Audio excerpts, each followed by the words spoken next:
ಮಿಂಚು ಮಿಂಚು ಸಿರಿ ಮಿಂಚು ಇದು ದಾರಿ ತೋರುವ ಮಿಂಚು.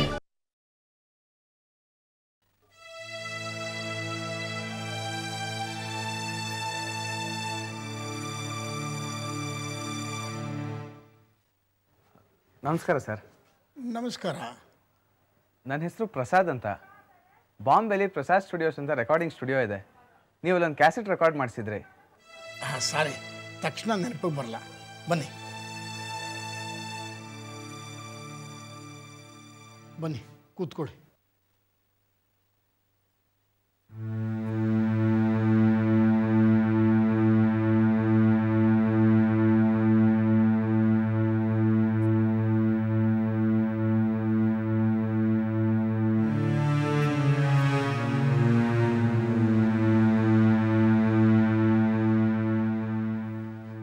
Sorry sir.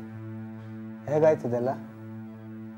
ಏನು ಅಂತ ಹೇಳಿ, ಅಮೇರಿಕಾ ಬೇಡ, ಇಲ್ಲೇ ಬಂದ್ಬಿಡ್ತೀನಿ, ಅಲ್ಲಿ ಹೋಗಿ ಎಲ್ಲ ಸೆಟ್ಲ್ ಮಾಡಿಕೊಂಡು ಮ್ಯೂಸಿಕ್ ಕಂಪ್ನಿ ಚೆನ್ನಾಗಿ ನೋಡ್ಕೊತೀನಿ ಅಂತ ಹೇಳಿ ಹೋದವನು ವಾಪಸ್ ಬರಲೇ ಇಲ್ಲ.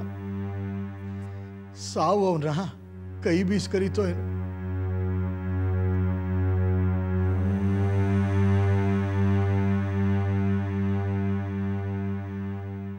ಪಾದರಸದಾಗೆ ಚಟುವಟಿಕೆಯಿಂದ ಓಡಾಡ್ಕೊಂಡಿದ್ದವನು ಶಾಶ್ವತವಾಗಿ ನಿಶ್ಚಲನಾಗ್ಬಿಟ್ಟ, ಮಣ್ಣಲ್ಲಿ ಮಣ್ಣಾಗಿ ಹೋಗ್ಬಿಟ್ಟ.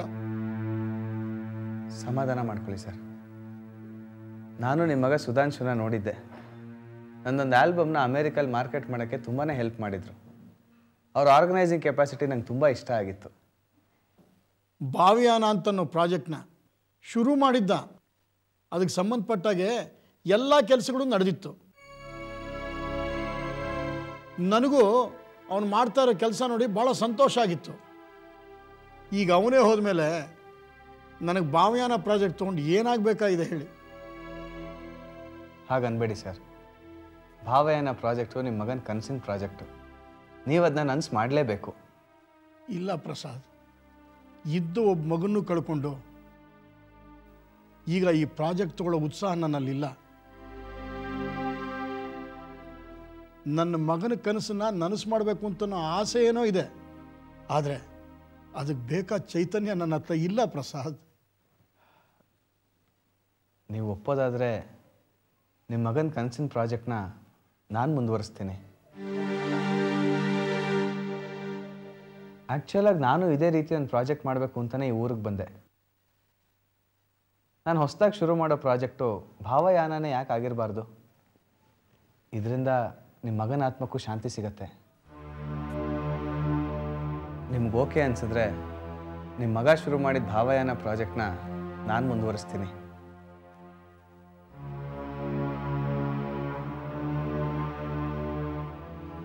ನಿಮ್ಗೆ ಇಷ್ಟ ಇಲ್ಲ ಅಂದರೆ ಬೇಡ ಸರ್. ನನ್ನ ಮಗನ ಆಸೆಗೆ ನೀರೆರಿಯೋಕ್ಕೆ ನೀವು ಬಂದಿದ್ದೀರ. ನನಗೆ ಇಷ್ಟ ಇಲ್ಲ ಅಂತ ನಾನು ಯಾವ ಬಾಯಲ್ಲಿ ಹೇಳಿ? ನನ್ನ ಮಗ ಈ ಪ್ರಾಜೆಕ್ಟ್ಗೆ ಭಾಳ ಕಷ್ಟಪಟ್ಟಿದ್ದಾನೆ. ಎಷ್ಟೋ ರಿಸರ್ಚ್ ಮಾಡಿ ಕವನಗಳನ್ನೆಲ್ಲ ಸಂಗ್ರಹಿಸಿಟ್ಟಿದ್ದಾನೆ. ಅದೆಲ್ಲ ನಿಮಗೆ ಕೊಡ್ತೀನಿ. ನೀವು ಭಾವ್ಯಾನ ಪ್ರಾಜೆಕ್ಟ್ನ ಕಂಟಿನ್ಯೂ ಮಾಡಿ Prasad. Thank you sir. Thank you very much. ಇನ್ನೊಂದು ವಿಚಾರ, ಈ ಸಮಯದಲ್ಲಿ ವ್ಯವಹಾರ ಮಾತಾಡಬಾರ್ದು. ಆದರೂ ಇದಕ್ಕೆಲ್ಲ ಎಷ್ಟು ಖರ್ಚಾಗಿದೆ ಅಂತ ಹೇಳಿದ್ರೆ ನಾನು ಕೊಡ್ತೀನಿ. ನೀವು ನನಗೆ ಯಾವುದೇ ಹಣ ಕೊಡೋದು ಬೇಡ. ಹಾಗಿದ್ದರೆ ಮಾತ್ರ ಈ ಪ್ರಾಜೆಕ್ಟ್ನ ಕಂಟಿನ್ಯೂ ಮಾಡ್ಬೋದು, ಇಲ್ಲದೇ ಇದ್ದರೆ ಬೇಡ ಸರ್. ನೋಡಿ ಪ್ರಸಾದ್, ನನ್ನ ಮಗನ ಕನಸಿಗೆ ಆಸೆಗೆ ಬೆಲೆ ಕಟ್ಟೋಕ್ಕಾಗಲ್ಲ. ನೀವು ಅವನ ಕನಸನ್ನು ನನಸು ಮಾಡ್ತೀನಿ ಅಂತ ಬಂದಿದ್ದೀರ. ನಿಮ್ಮ ಹತ್ರ ಏನು ಬೆಲೆ ಹೇಳಿ? ಇಷ್ಟಕ್ಕೂ ಆ ದುಡ್ಡು ತೊಗೊಂಡು ನಾನು ಏನು ಮಾಡಲಿ? ನನಗೆ ಯಾರಿದಾರೀಗ? ಹಾಗೆ ಹೇಳಿಬಿಡಿ ಸರ್, ನಾನಿದ್ದೀನಿ. ನನಗೂ ತಂದೆ ತಾಯಿ, ಅಣ್ಣ ತಮ್ಮ, ಬಂಧು ಬಳಗ ಯಾರೂ ಇಲ್ಲ. ನನ್ನ ತಂದೆ ಬದುಕಿದ್ದಾಗ ಅವರಿಂದ ದೂರ ಇದ್ದು ಅವ್ರಿಗೆ ತುಂಬಾ ನೋವು ಕೊಟ್ಟಿದ್ದೀನಿ. ನಿಮ್ಮ ಸಂಕಟ ಅವ್ರು ನೆನಪು ತರ್ತಾ ಇದೆ. ಮಗನ್ನ ಕಳ್ಕೊಂಡಿರೋ ನಿಮ್ಮ ದುಃಖ ನನಗೆ ಚೆನ್ನಾಗಿ ಅರ್ಥ ಆಗುತ್ತೆ ಸರ್.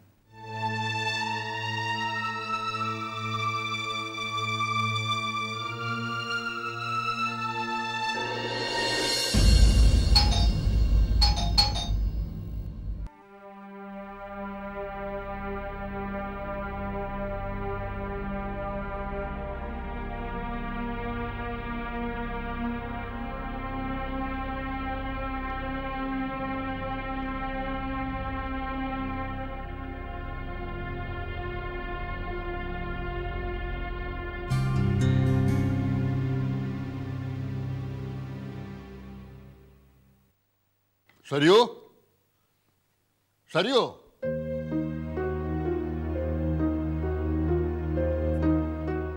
ರೀ ಯಾಕೆ ಕೂಗಿದ್ರಿ? ಏನಾಯ್ತಪ್ಪಾಜಿ? ನೋಡಿದು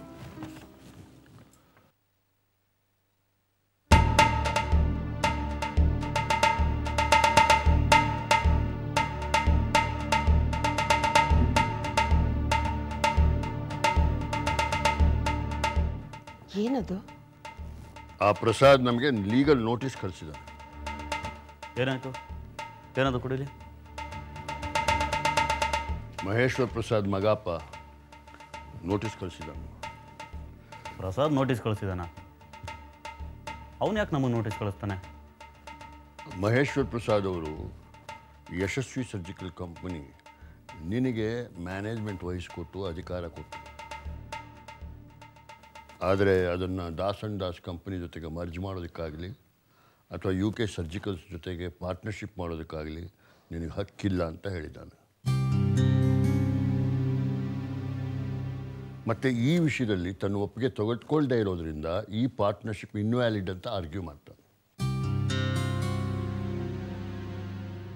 ನಾವು ಅವನ್ನ ಕನ್ಸಲ್ಟ್ ಮಾಡದೇ ಇರೋದ್ರ ಬಗ್ಗೆನೂ ಅವನ ಮನಸ್ಸಿಗೆ ಬೇಜಾರಾಗಿದೆ.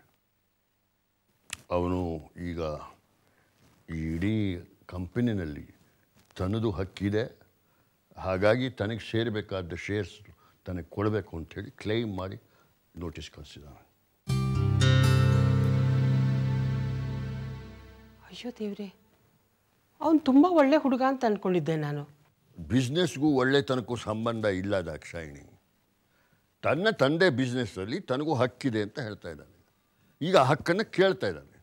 ಅದರ ವಿಷಯದಲ್ಲಿ ಲೀಗಲ್ ಆಗಿ ಪ್ರೊಸೀಡ್ ಆಗಿದ್ದಾನೆ ಅಷ್ಟೇ.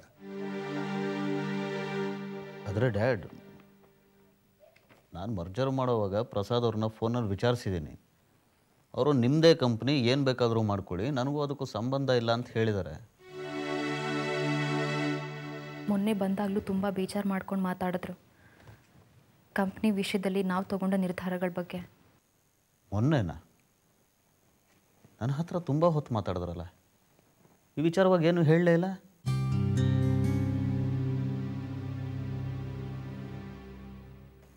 ಪ್ರಸಾದ್ ಹೀಗೆ ಮಾಡಿರೋಕ್ಕೆ ಸಾಧ್ಯನೇ ಇಲ್ಲ. ಸಾಧ್ಯ ಇಲ್ಲ ಅಂದರೆ ಹೇಗಯ್ಯ? Legal notice ಕಳಿಸಿದಾನಲ್ಲ. ನೋಡು, ಮನುಷ್ಯ ಬದಲಾಗೋದಕ್ಕೆ ಬಹಳ ಸಮಯ ಬೇಕಾಗೋದಿಲ್ಲ. ನೀನು ಆ ಸಿಕ್ ಕಂಪನಿ, ಯಶಸ್ವಿ ಸರ್ಜಿಕಲ್ಸ್ ಕಂಪ್ನಿ ತೊಗೊಂಡು ಅಷ್ಟೊಂದು ದೊಡ್ಡದಾಗಿ ಬೆಳೆಸಿದೆ. ಎಷ್ಟೊಂದೆಲ್ಲ ಸಹಾಯ ಮಾಡಿದೆ ಆ ಮಹೇಶ್ವರ್ ಪ್ರಸಾದ್. ಈ ಮಗನಿಗೇನು ಕಡಿಮೆ ಮಾಡಿದ್ಯಾ? ಬೇಕಾದಷ್ಟು ಮಾಡಿದೆ. ಎಲ್ಲ ಮರ್ತು ಬಿಟ್ಟು ಈಗ ನೋಟಿಸ್ ಕಳಿಸಿದೆ.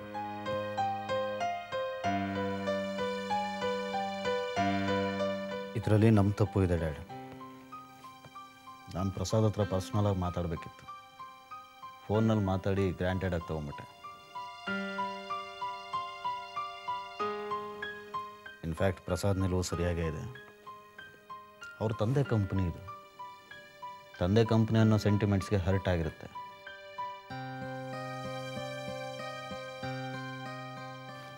ಈ ನೋಟಿಸ್ ಬಗ್ಗೆ ಯೋಚನೆ ಮಾಡಬೇಡಿ. ನಾನು ಪ್ರಸಾದ್ ಅವ್ರ ಹತ್ರ ಮಾತಾಡಿ ಕನ್ವಿನ್ಸ್ ಮಾಡೋಕ್ಕೆ ಟ್ರೈ ಮಾಡ್ತೀನಿ.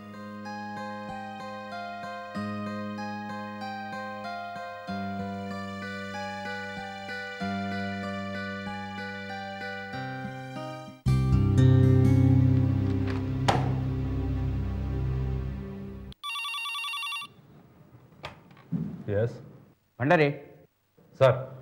ಕ್ಯಾಬಿನಿಗೆ ಬನ್ನಿ ಸ್ವಲ್ಪ. ಎಸ್ ಸರ್, ಈಗಲೇ ಬರ್ತೀನಿ. ಬಾಸಿಂದ ಫೋನು ಗರಮಾಗಿದ್ದಾರೆ ಅನ್ಸುತ್ತೆ. ಏನು ಅಂತ ವಿಚಾರಿಸ್ಕೊಂಡ್ಬರ್ತೀನಿ. ಅಷ್ಟರಲ್ಲಿ ನೀವು ಆ ಲೆಟರ್ನ ಡಿಸ್ಪ್ಯಾಚ್ ಮಾಡಿಬಿಡಿ. Ready sir. Excuse me sir.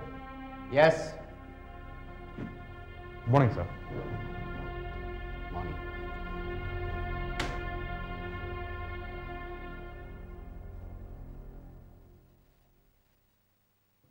ಏನು ಸರ್ ಇದು? Notice, legal notice.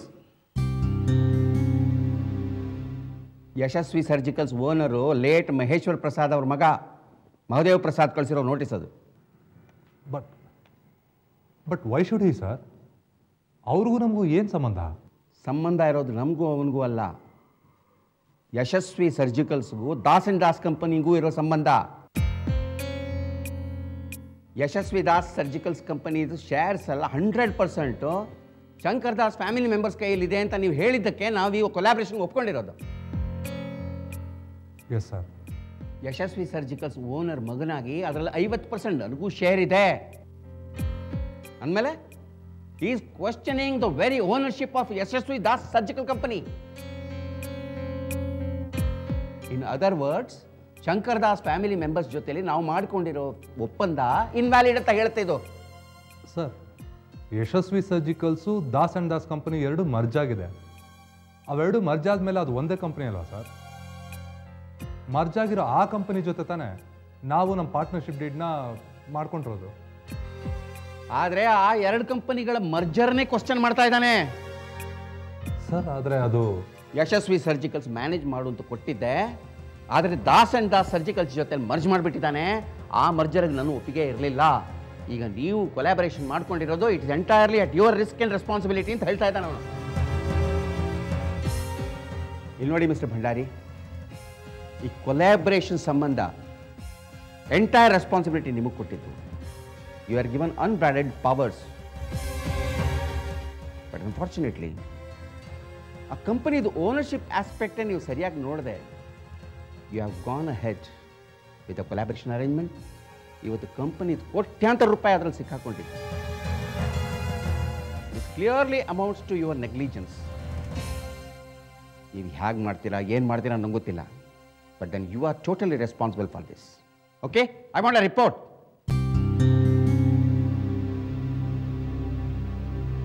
ಸರ್, ನಂಗೆ ಸ್ವಲ್ಪ ಟೈಮ್ ಕೊಡಿ. ನಾನು ಇದೆಲ್ಲ ಏನು ಅಂತ ನೋಡ್ತೀನಿ. Yes, and mind you, speed is of the essence. Yes sir.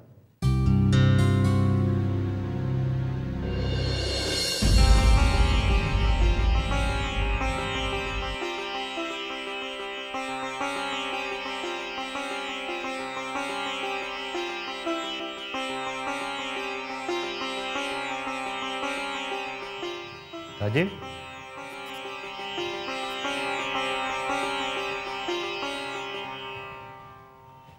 ಮಾತಾಡಿದ್ರ Kataria? ಏನನ್ನಿಸ್ತು ಅವ್ರ ಬಗ್ಗೆ? ನಾನು ಹೇಳಿದ್ದು ನಿಜ ಅನ್ನಿಸ್ತಾ? ನಂಬಿಕೆ ಬಂತ ಅವ್ರ ಕೇಪಬಿಲಿಟೀಸ್ ಬಗ್ಗೆ? ತುಂಬ ಬುದ್ಧಿವಂತ. ಈ ಕೇಸಿನ ವಿಚಾರವಾಗಿ ನಾನು ಅವ್ರ ಹತ್ರ ಮಾತಾಡೋಕ್ಕೆ ಹೋದಾಗ ಮೊದಲು ಮಾತಾಡೋದಕ್ಕೆ ಒಪ್ಪಲಿಲ್ಲ. ಆಮೇಲೆ ಅವರೇ ಕರೆದು ಮಾತಾಡಿಸಿ ಒಪ್ಕೊಂಡ್ರು. ಆ ಮನುಷ್ಯನ ಸ್ವಭಾವನೇ ಒಂಥರ ಪೆಕ್ಯುಲಿಯರ್. ಈ ಕೇಸಿನ ವಿಚಾರವಾಗಿ ಇಲ್ಲಿ ತನಕ ಬಂದು ನಿಮ್ಮನ್ನು ನೋಡಿದಾರಲ್ಲ, ನಿಮ್ಮ ಅದೃಷ್ಟ ಅಂತ ಹೇಳಬೇಕು. ಟರ್ಮ್ಸ್ ಆ್ಯಂಡ್ ಕಂಡೀಷನ್ಸ್ ಏನಾದ್ರು ಮಾತಾಡಿದ್ರೆ ಈ ಕೇಸಿನ ವಿಚಾರದಲ್ಲಿ? ಅಲ್ಲ, ಫೀಸ್ ಏನಾದ್ರು ಹೇಳಿದ್ರ ಅಂತ. ಅವ್ರಿಗೆ ಫೀಸ್ ಬೇಡವಂತೆ, ಶೇರ್ ಬೇಕಂತೆ. ಅರ್ಥ ಆಗಲಿಲ್ಲ.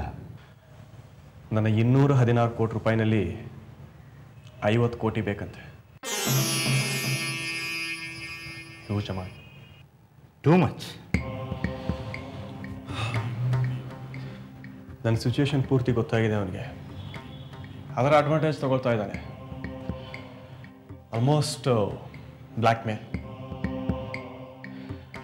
DK ನನ್ನನ್ನು ಬಿಡಿಸ್ತಾನೆ ಅಂತ ಕನ್ಫರ್ಮ್ ಅಂತೂ ಆಗಿದೆ ನನಗೆ. ಆದರೆ ಅದರ ಬೆಲೆ ಜಾಸ್ತಿ. ಆದರೆ DK ನೇರವಾದ ಸತ್ಯ ಹೇಳ್ತಾ ಇದ್ದಾನೆ ಅಂತ ಅನ್ನಿಸ್ತಾ ಇಲ್ವಾ? ಎಷ್ಟು ಕೋಟಿ ಇದ್ರೇನು ಅದನ್ನು ಅನುಭವಿಸೋದಕ್ಕೆ ನೀವು ಜೈಲಿಂದ ಆಚೆ ಬರಬೇಕಲ್ವಾ? ನಿಮ್ಮ ಸ್ವಾತಂತ್ರ್ಯ ನಿಮಗೆ ಬೇಕಲ್ವಾ? ರಾಜೀವ್, ಕಟಾರಿಯಾಗೆ ನಿಮ್ಮನ್ನು ಜೈಲಿನಲ್ಲಿ ಕೊಳಿಸೋ ಸಾಮರ್ಥ್ಯನೂ ಇದೆ, ನಿಮ್ಮನ್ನು ಇದೇ ಜೈಲಿನಿಂದ ಆಚೆಗೆ ತರೋ ಸಾಮರ್ಥ್ಯನೂ ಇದೆ.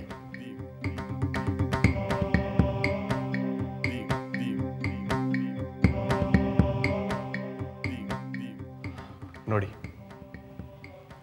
ಈ 50 ಕೋಟಿ ರೂಪಾಯಿ ನನ್ನ ವಿರುದ್ಧ ಸೃಷ್ಟಿಯಾಗಿರೋ ಸಂದರ್ಭಗಳಿಗೆ, ನನ್ನ ಸ್ವಾತಂತ್ರ್ಯಕ್ಕೆ ನಾನು ತೆರಬೇಕಾಗಿರೋ ಬೆಲೆ. ಆದರೆ ನೀವು ಬಾರ್ಗೇನ್ ಮಾಡೋ ಪೊಸಿಷನ್ನಲ್ಲಿ ಇಲ್ಲ ರಾಜೀವ್. ಅವ್ರು ಕೇಳ್ತಾರೋ 50 ಕೋಟಿ ಸಣ್ಣ ಮೊತ್ತನೇ ನಿಮಗೆ, ನಿಮ್ಮ ಪರಿಸ್ಥಿತಿಗೆ. ಕೊಡೋದೇ ಒಳ್ಳೆಯದು, ಬೇರೆ ದಾರಿ ಇಲ್ಲ. ಈ ಕೇಸಿನ ವಿಚಾರ, ನನ್ನ ವಿಚಾರ ಚೆನ್ನಾಗಿ ತಿಳ್ಕೊಂಡಿದ್ದಾನೆ. ತನ್ನ ಪೊಸಿಷನ್ ಏನಂತ ಚೆನ್ನಾಗಿ ಗೊತ್ತು ಅವನಿಗೆ. ಮತ್ತು ಇಂಥ ಸಮಯದಲ್ಲಿ ನಾವು ಅವರೆದುರುಗಡೆ ಸ್ಮಾರ್ಟ್ನೆಸ್ ತೋರಿಸೋದಕ್ಕಿಂತ ಅವ್ರು ನಂಬೋದೇ ವಾಸಿ. ಸರಿ ಪ್ರದೀಪ್, ನಿಮಗೆ ದಿನೇಶನ್ ಫಾರ್ಮ್ ಹೌಸ್ ಗೊತ್ತಾ? ಗೊತ್ತು. ಅಲ್ಲಿ ಕಿಚನ್ ಸ್ಲ್ಯಾಬ್ ಕೆಳಗೆ ಸಿಲಿಂಡರ್ ಪಕ್ಕದಲ್ಲಿ ಒಂದು ಕಲ್ಲು ಸರಿಸಿದ್ರೆ ಚೆಕ್ ಬುಕ್ ಸಿಗುತ್ತೆ. ಅದನ್ನು ತಂದು ಕೊಡೋಕ್ಕಾಗುತ್ತಾ?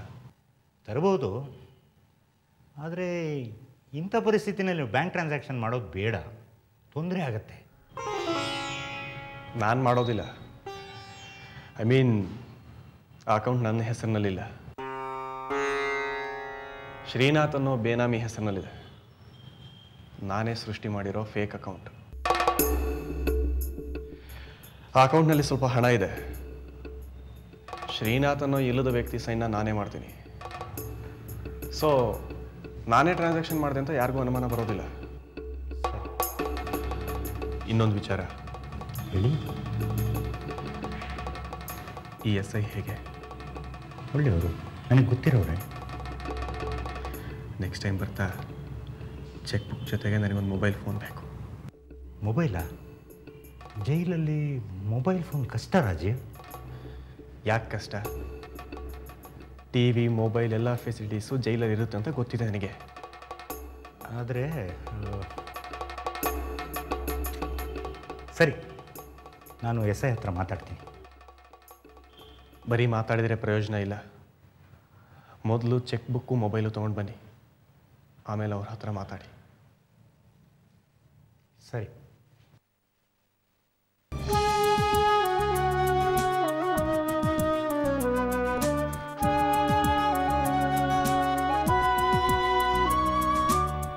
ಸೋಲಿನಲ್ಲೂ ಎಲ್ಲ ಮೀರಿ ಮಿಂಚಿ ನಿಂತೆಯ, ಬೆಳಕಿನಲ್ಲೂ ದೂರ ನಿಂತು ನೆರಳ ಕಂಡೆಯ.